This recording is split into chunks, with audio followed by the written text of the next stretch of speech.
La terapia con Reño 188 es una nueva oportunidad terapéutica que disponemos ahora en el Hospital Joan 23. Es un radioisótopo, por lo tanto va a emitir radiación beta, y va a dar la posibilidad a pacientes que padecen de un cáncer de piel no melanocítico de poder tratarles.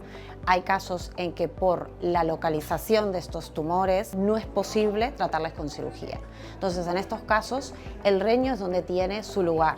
Tenemos un probable candidato, con este probable diagnóstico se realiza un punch, una biopsia. Anatomía patológica nos da los datos que necesitamos, como el Breslow o la profundidad de la lesión, y una vez que tenemos estos resultados, se mira con dermatología, con el dermatoscopio, junto con medicina nuclear, se mira la lesión, se delimita los bordes de la lesión con márgenes de seguridad. Y una vez que se han delimitado las lesiones, se pone una especie de film transparente, ¿vale?, específico del radiofármaco, no un film cualquiera, sobre el cual se pinta esta pasta, literalmente se pinta con un pincel esta pasta radiactiva sobre cada una de estas lesiones.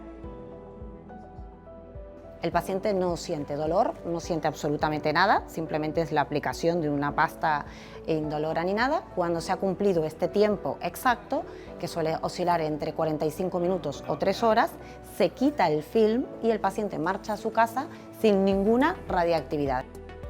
Las ventajas del Reño es darle la oportunidad a pacientes en los cuales una cirugía no estaba indicada o implicaba procedimientos muy cruentos y cirugías muy complejas, pues de poder tratarles con una curación muy elevada. Esas son las ventajas del Reño: rapidez y efectividad.